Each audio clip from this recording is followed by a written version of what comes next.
service of CNC Worldwide.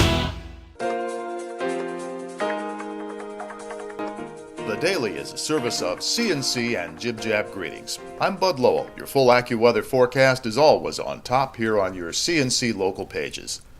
The National Weather Service says there's an elevated risk of wildfires Friday for western New York, the Rochester area, and for northern New York. That's because of a high-pressure system over the upper Great Lakes circulating a very dry air mass into the region. Relative humidities are dropping into the 23 to 30% range inland from the lakes. It's been 5 days since the last rain, and dead vegetation left from the winter is very dry.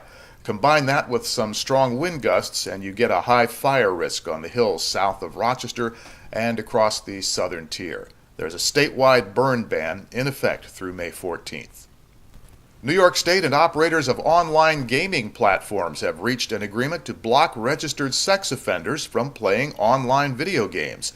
State Attorney General Eric Schneiderman announced Thursday that more than 3,500 accounts of New York registered sex offenders have been purged from online video game sites as part of Operation Game Over. It's an initiative of the state with Microsoft, Apple, Blizzard Entertainment, Electronic Arts, Disney Interactive Media Group, Warner Brothers, and Sony, basically all the players in online gaming. The Attorney General's database sweep is the first of its kind to protect children from predators on video game networks in New York. Schneiderman says the goal is to ensure online video game systems don't become a digital playground for predators. He says that means doing everything possible to block sex offenders from using gaming networks as a way to contact children. New York law requires convicted sex offenders to register all of their email addresses, screen names, and internet identifiers with the state.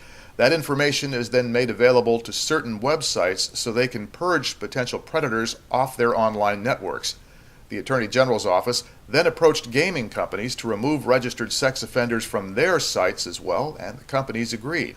According to the Pew Research Center, 97% of children 12 to 17 play computer, web, portable, or console games, and 27% of those teens play online with people they don't know.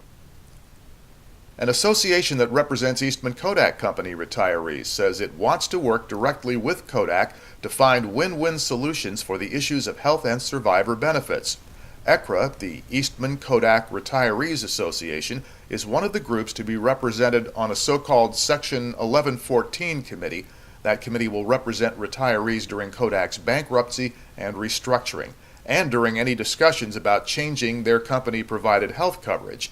Kodak agreed this week that it would also be in the company's best interests to support formation of that committee.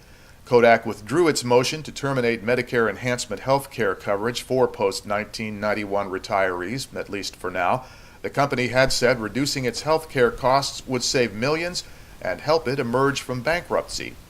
ECRA Vice President Art Roberts said those are big steps toward what Kodak retirees have been working and hoping for since they started the organization 3 years ago. And ECRA President Bob Volpe said the group will submit a list of about 50 people to the U.S. District Bankruptcy Court in New York City, people who could serve on the committee. Kodak will also provide a list of potential candidates, and the U.S. Bankruptcy Trustee will solicit names from other retirees. All names should be submitted to the court by April 16th. The U.S. trustee will name the panelists by April 30th. The 20-year-old man accused of murdering East High School junior Larry Butler has been indicted by a Monroe County grand jury. Word that Devontae Lively was charged with at least one felony count put the hold on a preliminary hearing scheduled Thursday in Arundecoit Town Court. Lively has been charged with second-degree murder for allegedly killing the 17-year-old girl in the basement of his grandmother's home on Dorrington Road in East Arundecoit, then dumping her body in a disused swimming pool. Larry Butler's funeral service was Friday at Anon Baptist Church on Genesee Street in Rochester. To the left of this window are links to more information on these and other stories. Next news as it happens on CNC. Updates when necessary. I'm Bud Lowell, CNC News.